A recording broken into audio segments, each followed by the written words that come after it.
Friends, स्वागत है आपका कामधेनु पाठशाला में। स्टार्ट करते हैं बुद्धिज्म में इससे पहले हम लोग 9 टॉपिक्स पढ़ चुके हैं। बुद्धिज्म पढ़ चुके हैं, बुद्धा की लाइफ पढ़ चुके हैं, काफी सारे टॉपिक्स पढ़ चुके हैं। आज का हमारा टॉपिक है स्प्रेड ऑफ बुद्धिज्म और बुद्धिज्म काउंसिल्स। ठीक है, बुद्धिज्म कैसे और कहाँ कहाँ फैला और बुद्धिज्म की या बुद्धिस्ट की जो भी काउंसिल्स, जो भी मीटिंग्स हुई वो पढ़ेंगे। पहले स्टार्ट करते हैं स्प्रेड। इसका स्प्रेड देखो, ओरिजिन हमारा क्या है, इंडिया है। हमें दिख रहा है कि यहाँ से ये इसका ओरिजिन है। ठीक है, उसके बाद यहाँ से काफी सारी लाइंस निकल रही हैं जो इधर उधर जा रही है। तो सबसे पहले हम एक एक करके लाइंस पढ़ेंगे। तो ये लाइन कहाँ जा रही है, हमारी श्रीलंका जा रही है। ठीक है, उसके बाद ये हमारा साउथ वाला पार्ट, हमारा ही साउथ पार्ट, इंडिया का साउथ पार्ट। ठीक है, फिर ये महाराष्ट्र विंग, महाराष्ट्र या गुजरात विंग। फिर यहाँ से ही स्प्रेड इसका होता है अफगानिस्तान की तरफ। हम देखते हैं कि बुद्धिज्म को फैलाते हैं किस तरफ, अफगानिस्तान की तरफ। यहीं से एक विंग जाती है जो चाइना की तरफ जाती है, सबसे पहले तिब्बत। ठीक है, तिब्बत सबसे बड़ा गढ़ आजकल माना जाता है, सबसे ज्यादा बुद्धिस्ट वहीं पाए जाते हैं। उसके बाद एक विंग जाती है चाइना में, जो चाइना में चारों तरफ फैला देती है। चाइना से यहाँ पे कौन से आ जाएंगे, लाओस, कंबोडिया, फिलीपींस। ठीक है, ये सारे देश आ जाएंगे, कोरिया। देखिए, एक विंग यहाँ से जा रही है इस साइड, ये वाली, तो ये कोरिया होते हुए जापान पहुंच जाती है। ठीक है, फिर हम इधर आए कि ये बर्मा, ठीक है, म्यांमार वाला जो क्षेत्र है वहां पे बर्मा है। बर्मा से फिर ये इसका सारा जितना भी एक्सटेंट है वो जावा तक जाता है। ठीक है, हम इसका एक्सटेंड कहाँ तक देखते हैं, जावा तक इसका एक्सटेंड देखते हैं।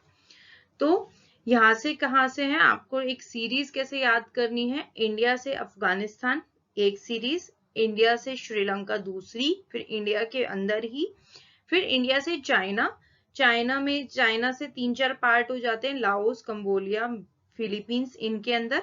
फिर उसके बाद तिब्बत, और चाइना से ही होते हुए एक विंग जाती है जो कोरिया और जापान में बुद्धिज्म का प्रसार करती है। ठीक है, ये 3-4 विंग्स हो गई।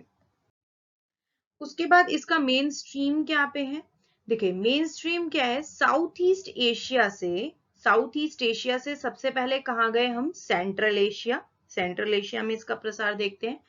सेंट्रल एशिया से चाइना, और चाइना से मेनली तिब्बत। ठीक है, south east Asia, central Asia, China और तिब्बत।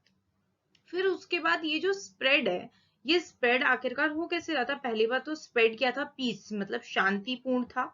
ठीक है, शांतिपूर्ण कहाँ से था, इंडियन सब कॉन्टिनेंट, हमारा जो इंडिया का पार्ट है उससे ये पूरे एशिया में फैल गया। ठीक है, इसके अंदर ये फैला कैसे कि इसके जो मॉन्क्स थे, इसे जो मानने वाले लोग थे, वो जगह जगह ट्रेवल करते थे, जगह जगह अपनी जो टीचिंग्स थी, बुद्धा के द्वारा कही गई बातें थी, वो समाज में जाके बताते थे, और जो समाज के व्यक्ति थे वो उससे प्रेरित होके उस धर्म को अपना लेते थे। ठीक है, तो मॉन्क्स क्या करते थे, मॉन्क्स जो इनके जो इनको मानने वाले अनुयायी थे, वो ट्रेवल करते थे, शेयर करते थे अपनी टीचिंग्स राजाओं के बीच, और एक अलग से अलग, मतलब आज इस किंगडम में तो कल परसों उस अलग किंगडम में।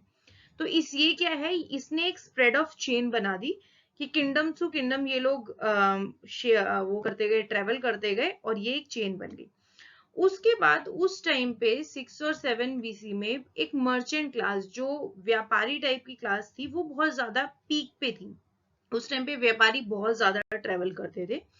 तो ये व्यापारियों ने भी बहुत अच्छा काम किया कि ये एक जगह रुके और उन्होंने वहां पे टीचिंग सुनी, वहां पे वो उनसे प्रेरित हुए। उसके बाद प्रेरित होने के बाद उन्होंने धर्म अपनाया, टीचिंग्स को सुना, और देन उसके बाद वो ट्रेवल करना स्टार्ट हो गए। तो ट्रेवल करते करते जहां तक वो पहुंचे, उन्होंने वो उस बुद्धिज्म को वहां तक पहुंचा दिया। ठीक है, तो इसमें मोस्ट इंपॉर्टेंट क्लास एक तो हो गई मॉन्क्स हो गए, ठीक है, जिन्होंने इन्हें फैलाया।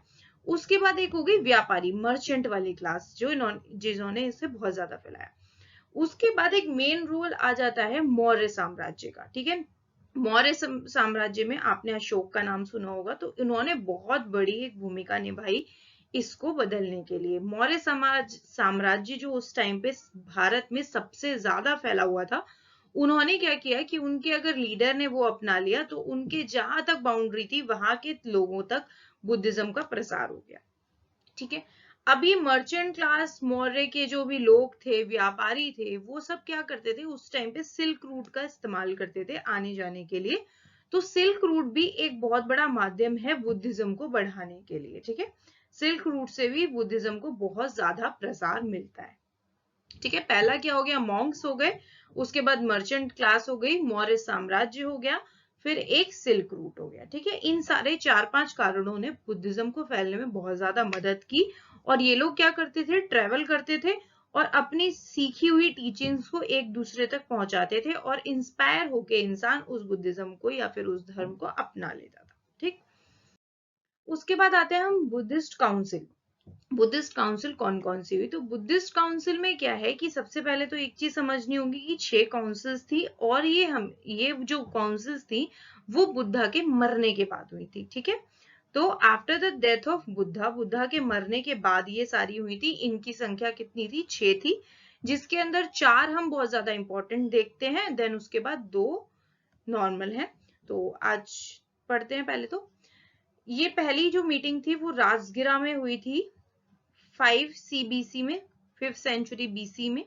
ठीक है, दूसरी कहाँ हुई थी, दूसरी हुई थी वैशाली में, वैशाली में 383 BC में।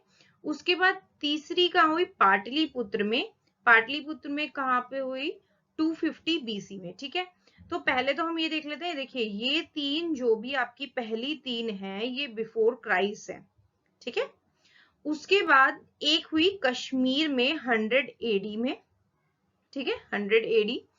उसके बाद एक हुई मंडाला, ये क्या है, म्यांमार में है, जो अभी हुई है 1871 में। सबसे लास्ट वाली बहुत ज्यादा यंग जो लास्ट में हुई है वो यंगून है, म्यांमार में ही है, ये 1954 में हुई है। ठीक है, अब इनको हम एक्सप्लेन में पढ़ेंगे कि इन सब में काउंसिल्स में आखिरकार हुआ क्या। तो पहली काउंसिल हम पढ़ते हैं। पहली काउंसिल अभी हमने पढ़ी थी, कहाँ पे हुई थी, राजगिरा में। ठीक है, तो फर्स्ट काउंसिल हमारी हुई थी, पहले तो ये डेथ की, बुद्धा की सबसे डेथ के बाद सबसे पहली काउंसिल थी। इसको जो भी अंडर में जिसके था, ये थे अजात शत्रु किंग थे, उनके अंडर में ये समिट हुई थी। ठीक है, कहाँ पे हुई थी, राजगिरा में, जिसे राजगीर आज के माहौल में आज हम राजगीर के नाम से जानते हैं। महाकश्यप मॉन्क, इनके जो मॉन्क्स जिसने ये एग्जीक्यूट की थी, जिसके द्वारा ये रखी गई थी। ठीक है, उसके बाद इस काउंसिल में 2 चीजें हमें निकल के सामने आती हैं, जिनका नाम है पहला सुत पिटक और विनय पिटक। ठीक है, सुत पिटक क्या है, सुत पिटक है जिसके अंदर बुद्धा की सारी टीचिंग्स, मतलब उस टाइम पे उन्होंने जितनी भी टीचिंग्स दी थी उनके बारे में लिखा हुआ है, तो सुत पिटक उसे बोलते हैं। विनय पिटक है जो बुद्धिज्म को मानने वाले लोग हैं, मतलब जैसे जो औरतें मानती हैं उन्हें नन्स बोलते हैं, जो आदमी मानते हैं उसे मॉन्क्स बोलते हैं। तो इन दोनों को, जो भी ये दोनों थे, इनको अपनी लाइफ कैसे जीनी है, विनय पिटक में वो सब कुछ लिखा है कि आपको किस तरीके के कपड़े पहनने हैं, क्या भोजन करना है, किस तरीके से अपना लाइफस्टाइल जीना है, किस तरीके से आपको अपनी जो निर्वाण की यात्रा है वो किस तरीके से पूरी करनी है। तो इस फर्स्ट काउंसिल से क्या चीज निकल के आई, पहले तो सुत पिटक निकल के आया, फिर एक विनय पिटक। सुत पिटक क्या था, टीचिंग्स थी बुद्धा की, और विनय पिटक क्या था, वे ऑफ लाइफ था मॉन्क्स और नन्स के लिए। ठीक है, तो आपको फर्स्ट काउंसिल में पहले तो कुछ क्या क्या याद रखना है, अजात शत्रु के अंडर में हुआ था, फिर उसके बाद ये 2 पिटक, सुत पिटक और विनय पिटक। फिर आते हैं हम सेकेंड काउंसिल पे। सेकेंड काउंसिल कहाँ हुई थी, वैशाली में हुई थी।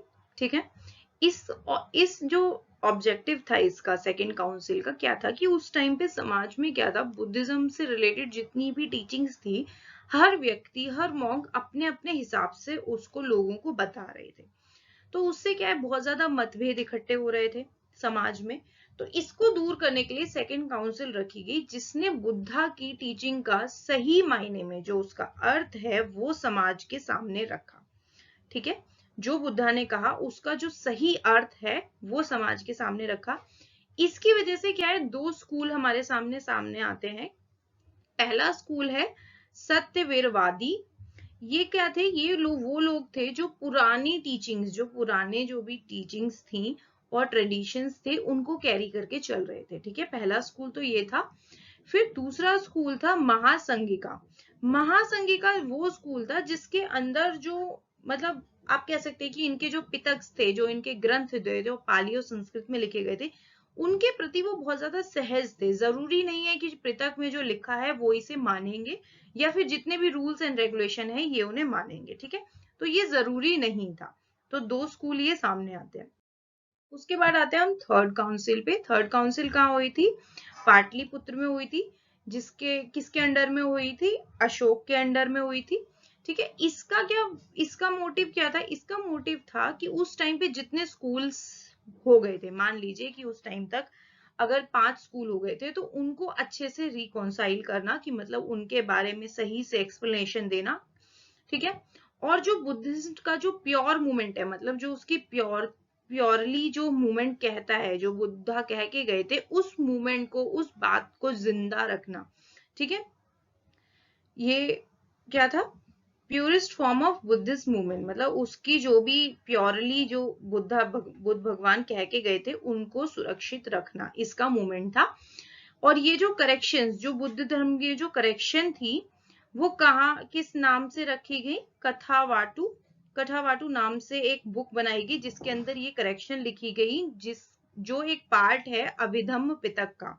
ठीक है, आज के टाइम में हम इस कथावाटू को क्या देखते हैं कि ये अभिधम्म पिटक का एक पार्ट है। और इसको लिखा किसने? इसको लिखा किसने? मागली पुत्र तिशा। मागली पुत्र तिशा ये उनका नाम है, मॉन्क का नाम है, जिन्होंने ये कथावाटू लिखी है और अभिधम्म पिटक में ये हमें मौजूद है। ठीक है, उसके बाद आते हैं हम काउंसिल नंबर 4 पे। काउंसिल नंबर 4 कहाँ हुई थी? कश्मीर में हुई थी। ठीक है, 100 AD में हम देखते हैं इसमें, और ये कनिष्क के राज में हुई थी। ठीक है, और इस काउंसिल के अंदर हम देखते हैं कि जो महायान, जो इसकी एक विंग है, बुद्धिज्म की विंग है, इस महायान का इस काउंसिल में जन्म, और इस काउंसिल में ही हम इसका राइज देखते हैं, मतलब बहुत ज्यादा बड़ा है ये। इस काउंसिल ने क्या किया? इस काउंसिल ने त्रिवेदा बुद्धिज्म था एक आगे पीछे, पहले हमने पढ़ा हुआ है, तो उसको इसने अनअप्रूव कर दिया। वो नहीं मानते थे कि इस टाइप का कोई बुद्धिज्म होना चाहिए या ये बुद्धिज्म सही है। ठीक है, तो इन्होंने उससे बिल्कुल भी कोई अप्रूवल नहीं दिया।